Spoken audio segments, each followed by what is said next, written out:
Hello everyone. In this video, let me discuss the novel, some aspects of the novel, Desiree's Baby, written by Kate Chopin. Desiree's Baby, written by Kate Chopin. So, first, I will discuss a brief biography of Kate Chopin. Kate Chopin was born as Catherine of Flaherty to an Irish father and a French mother, a mixed heritage. Her father was a well respected businessman, and her mother a well connected woman among the French community in St. Louis, Missouri, where Chopin grew up. Chopin was one of five children, but the only one of the children to live into adulthood. While her father died in 1855, Chopin maintained a close relationship with her remaining family members, her mother, her grandmother, and her great grandmother. Chopin was an enthusiastic reader from an early age, and her love of poetry, fairy tales, and religious stories showed her literary passion. So she had an interest in literature from an early age itself.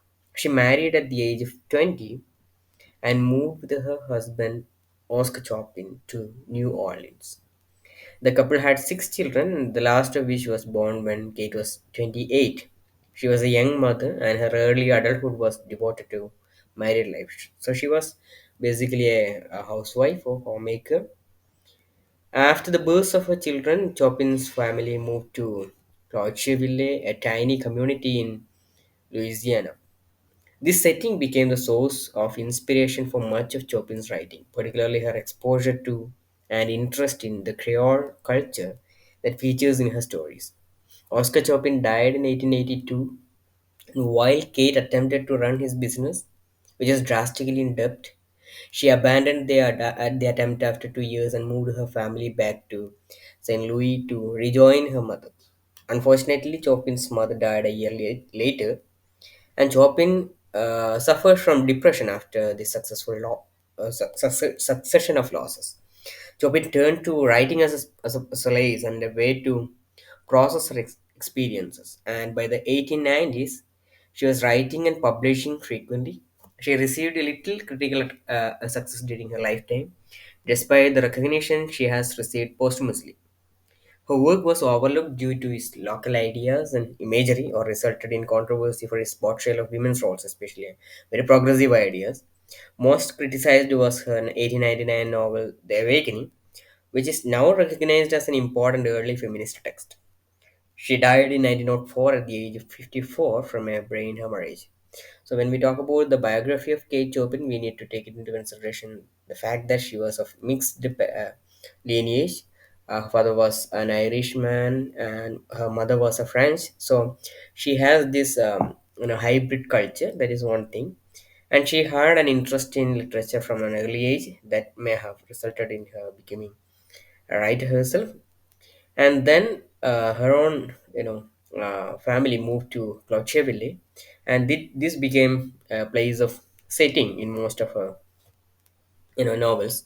And the Creole culture in most of her novels, we can see the Creole culture features in her story. So that again a very important point. And also her feminist sympathies, or she is a feminist, even though feminism as a movement was not much heard of during her lifetime, and she was not recognized during her lifetime.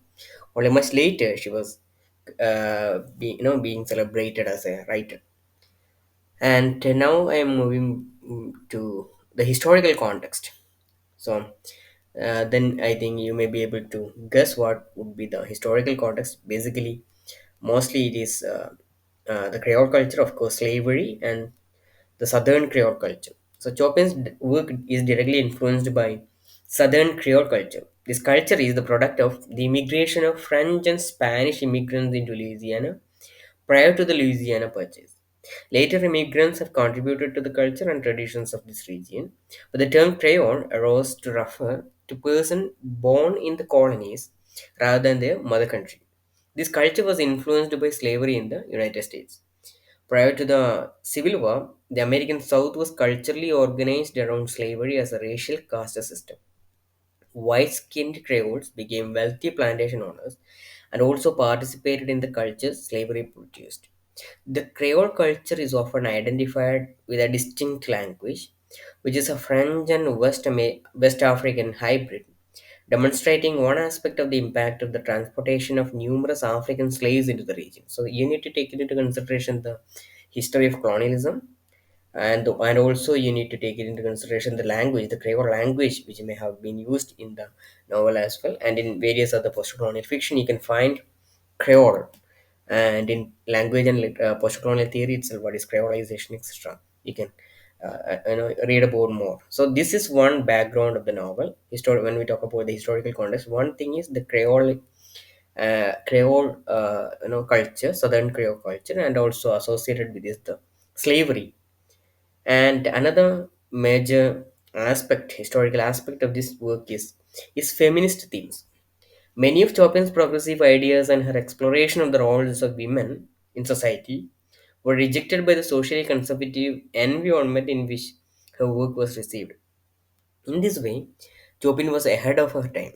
Feminism as a movement gained popularity or gained ground only in the later period in the 20th century, accompanied by the publication of texts and works of fiction which explored many themes which had interested Chopin: gender inequality, the limited roles and opportunities available to women, the pressure of society's expectations for women.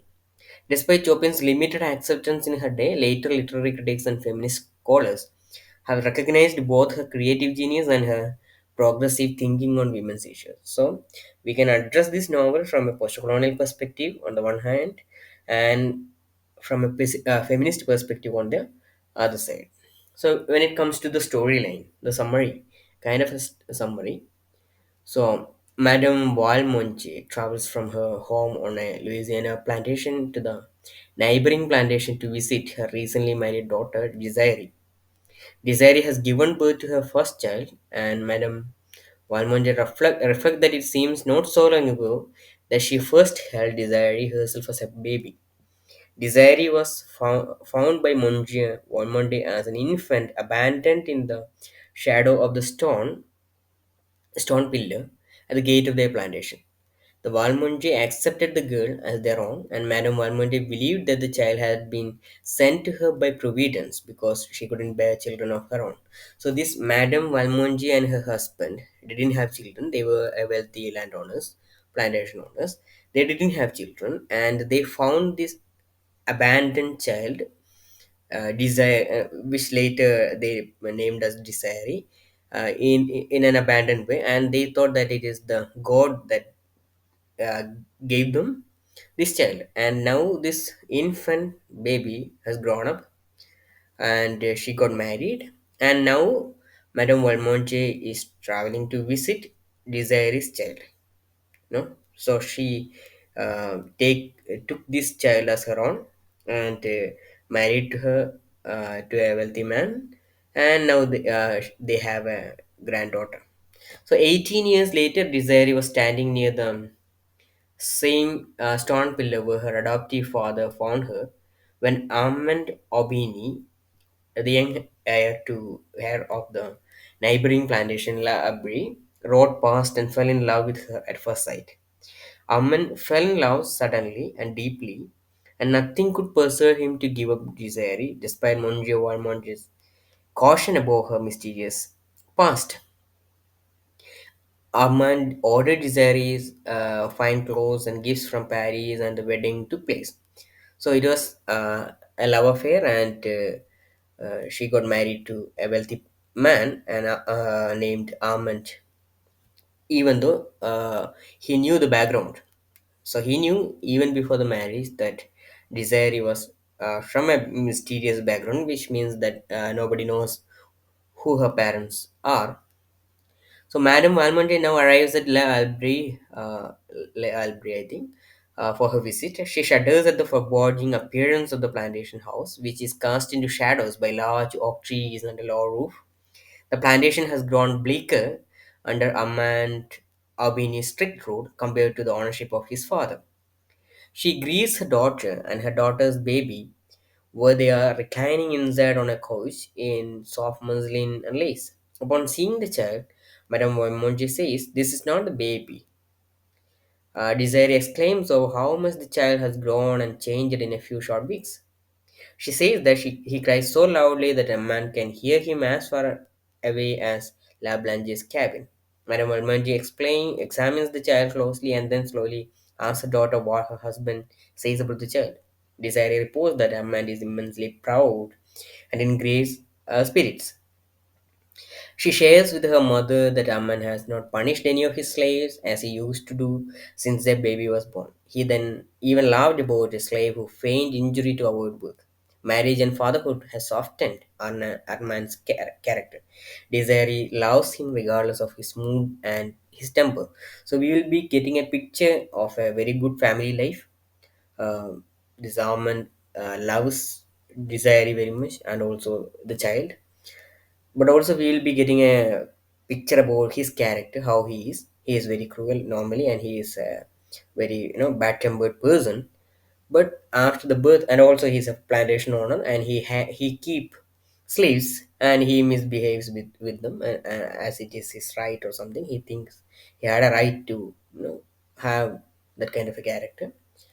So even then, he is a family man. That is what we will be getting from this part of the novel. But later, weeks later, Desiree wakes up one morning with a sense of fear and foreboding, as if her happiness and peace will come to an end. Strange things begin to occur. Neighbors visit with a little explanation. The slaves seem aware of a secret, and Amanj grows distant and angry. He doesn't meet Desiree's eyes and stays away from home as much as he can. He returns to his brutal treatment of his slaves. So something happened, but Desiree doesn't understand what happened. One afternoon, Desiree sits in her room watching as her baby is fanned by one of La Blanche's boys, who is holding a peacock feather. Suddenly, Desiree looks from the boy to her child and cries, "Oh!" Her blood seems to freeze and she breaks into a cold sweat. So we need to understand that La Blanche is a slave, and that she's a woman, a black lady, who is a servant and a slave in her household. And Blanche's boy, a son, was taking care of Desiree's baby, and then suddenly Desiree realized that, uh, you know, of course, Blanche's boy is a black child, and her own child uh, is thought to be of white skin, but now she finds a kind of a similarity in the sense that in the skin color of the servant's child and her own child. So that is why others started behaving strangely in the past few days. So Desiree dismisses Blanche's boy from the room and gazes on her baby with fear. Aman enters the room and Desiree asks him to look at their child. "What does it mean?" she questions. Aman responds coldly, "It means that the child is not white. It means that you are not white." So already everybody knows that nobody knows Desiree's background, who her father and mother are. So obviously everybody now start thinking that the child is black because Desiree was born to a black parent. So everybody now automatically start blaming Desiree. So Desiree cries out that this is a lie and compares the skin of her hand to Armand, pointing out that it is even whiter than his. Armand retorts, "As white as La Blanche's." In despair, Desiree writes to her mother, explaining what has happened. Her mother tells her to come home to her because she loves her daughter and to bring her child. Desiree brings her mother's letter to Armand steady and presents it to him. He doesn't speak. She asks him if she should return to her home, and he tells her yes, he wants her to go. Armand believes that God has unjustly punished him by giving him this child, and he strikes out at his wife as if against God. He no longer loves his wife because she has brought shame into his house and to his name. Desiree leaves, hoping that Armand will ask her to stay. She says goodbye, Armand. but he doesn't respond. Desiree finds a baby with the nurse, Zantri. She walks outside holding her child. It is October and slaves are harvesting cotton. Desiree walks in the thin clothes and slippers she has on across an empty field. She disappears into the bio and is not seen again. A few weeks later, Armand builds a bonfire to burn Desiree's possessions at La Havre. He commands a dozen of his slaves who do the work of moving Desiree's belonging into the fire. Armand orders burn the fine clothes to burn the fine clothes, the bonnets and gloves, the various gifts he had purchased for Desiree. He is about to add Desiree's love letters to him to the bonfire when he notes a letter from his mother to his father that was in the back of the same drawer. The letter thanks God for her husband's love and for her son's ignorance. He will never know that she, his mother, is one of the members of the race cursed with the brand of slavery. So now Armand is burning all the belongings of Desiree in the bonfire, and then during that process, he finds a letter by his own mother to his own father in which she says that she is a black lady, which means that it is Arman who is a black by birth, and their child, Desiree's child, is black not because of Desiree's heritage, but because Arman's heritage. Armand is the son of a black lady. Only now he realizes what happened. So this is the story in brief. So now, when it comes to themes, I think you will be already able to assume slavery and racism is one of the fundamental themes in the novel. Um, Set in Louisiana in the mid 19th century on two white-owned plantations, sometimes before the Civil War, the story explores the psychological impacts of slavery and racial inequality. The violence and physical abuse that is so much a part of slavery exists only on the fringes of the story, implied in Armand's strict treatment of his slaves and his ambiguous but likely sexual relationship with La Blanche. So in the early part of the novel, the violence and physical abuse is only mentioned.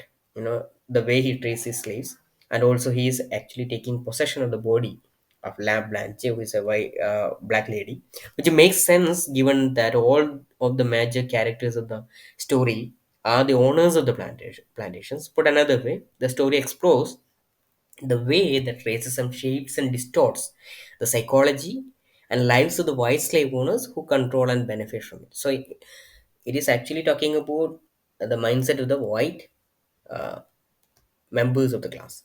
The story shows several examples of how white perceptions of black inferiority, and in fact, even how internalized black perceptions of black inferiority, lead to race being a taboo subject that causes characters to act in morally corrupt ways and to feel guilt, shame, and fear about their actions and identities. So, simply because they are black, they are suffering simply because one finds that they have a black heritage. They feel shame, they feel guilt, etc. Without racial prejudice and the shame it generates, the story's tragedy would never have unfolded.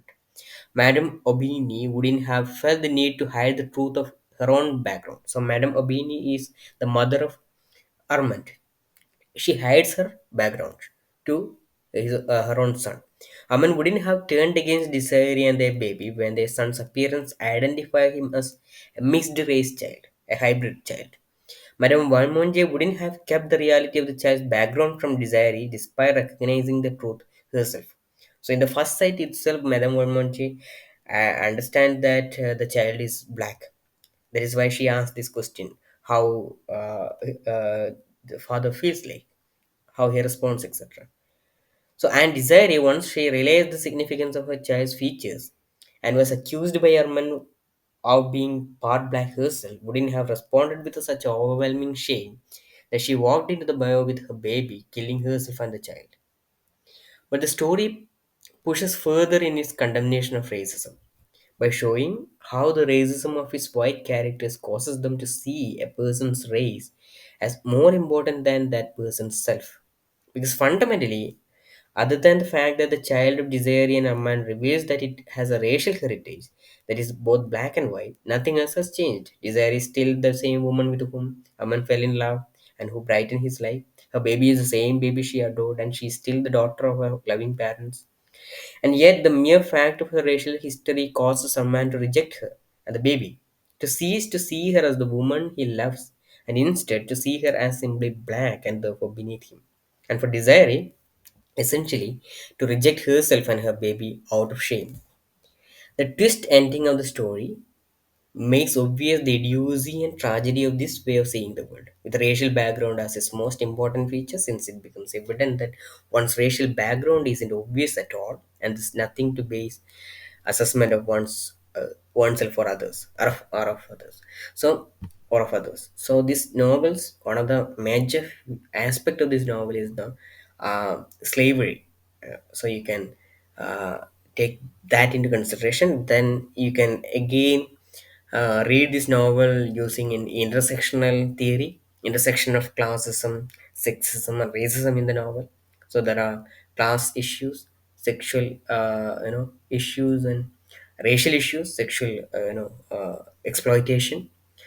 Desirous Baby depicts the ways in which the gender and economic inequalities present in the mid 19th century Southern society, reinforced and intermingled with the inequalities of racist slave culture. Often these three issues are interconnected, as in the role of La Blanche, a slave of Armand, who is also seen to have a sexual relationship with him. Armand's position as a wealthy white male allowed him to exercise complete control over his possession, a poor black woman. Chopin demonstrates that inequalities between the gender and vast disparities of wealth help enforce racism. Desiree, although white, is treated as a possession. Aman believes correctly that he can claim her by buying fine clothes and gifts for her. These marks of wealth reinforce Armand's status as well as categorize Desiree as a controllable object. So, objectification of women. No, he is considering women as an object, woman as an object. Meanwhile, the division of her maternal care duties to others demonstrate Desiree's wealth and position. The black nurse Sanchin cares for her baby. Her leisurely lifestyle reflects her wealth and possession, which, although she is still subject to a man's will as a woman, is reinforced by her white skin. So here also she is Desiree. On the one hand, she is a victim. On the other hand, she is also belonging to that class. The vivid resolution of the short story, in which a man has Desiree's possessions destroyed in a bonfire, shows how class, gender, and race interact culturally. A man burns Desiree's possessions to rid himself of memories and marks of him. Because these memories are physical objects, gifts purchased by Aman, his actions are again reducing Desiree to possession. He believes he can be destroyed in his memory and removed from his life by destroying things. Furthermore, only a wealthy person could afford the luxury of burning possessions, and the things themselves, silk gowns, lace, mounts, and gloves, are marks of stereotypical feminine beauty. Finally, Aman doesn't burn the possessions himself, but sits and watches leisurely while the manual labor is completed by a dozen of his slaves. The erasure of desire, a woman and a possession, also showcases Armand's wealth and his command of others on the sole difference of the color of his skin. So we need to understand that race, class, and also sexuality, all these intersect with one another in this particular novel. Then love and blindness. So love, both romantic and familial, is a powerful transformative force in the novel.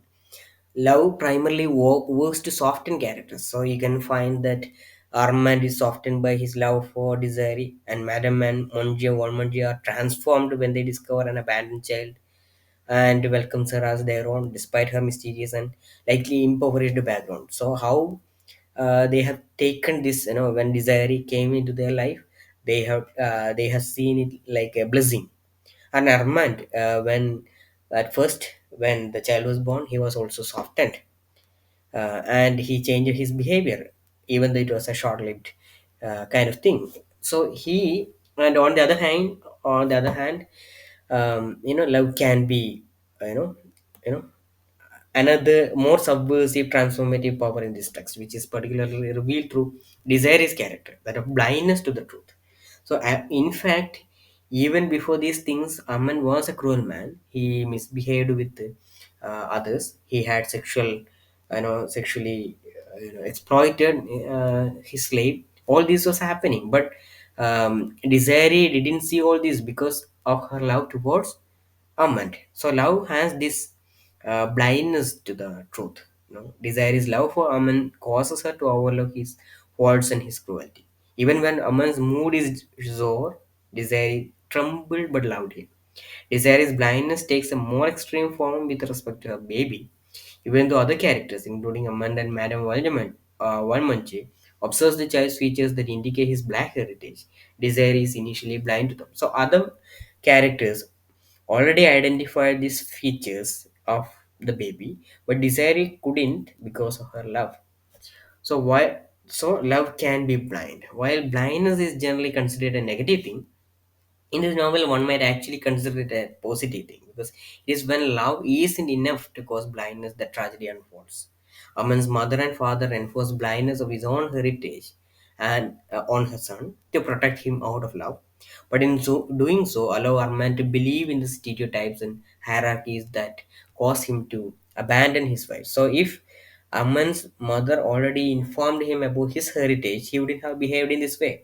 So, and it is when Armand sees the racial heritage of his son in his features that he abandons his love. And when Desiree sees the same, that she abandons her life. In contrast, Madame Valmont stands as a model of love, telling her daughter to come home to her mother, who loves her, even after it seems that Desiree might have a black racial heritage. But in the racist southern word of the story, even such powerful love is not enough. Then irony, misjudgment, and fate are other things that happens in this novel. The story ends with a twist of situational irony. Armand discovers too late that it is he and not his wife who has a black heritage. Armand acted upon his the misjudgment that Desiree and her unknown past were to blame for the appearance of their baby. Armand's misjudgment reveals the prejudice that would cause him to blame his wife rather than himself. So, in another way, this novel reminds us of the Greek tragedies, like Oedipus, for example. Oedipus uh, later find out, that he had killed his own father. So, just like that, you have this, fate and providence. All these play a great role in this novel as well. So these are the major themes that we can find this particular novel. Then the characters, I think you may already have identified. Madame Valmanje is the childless woman who adopted Desiree, and Desiree is the child found abandoned at the Valmanje's gate in the shadow of a stone pillar. And then she marries Armand Aubigny. So Armand is the son of rich heir to the Aubigny plantation and fortune, but later he realizes that he is of black heritage. Then the baby, the child of Desire and Armand is the child, and his physical features reminds us of his heritage. Then La Blanche is again an important character. She is a slave. She is mentioned several times, and she seems to have a physical relationship with Armand, and she is a victim in various ways. And Madame Aubigny is the mother, who is actually a black lady, but she keep that away from Armand. That resulted in much of the tragedy in the novel. So this is a short discussion of the novel, Desire is Baby. Thank you.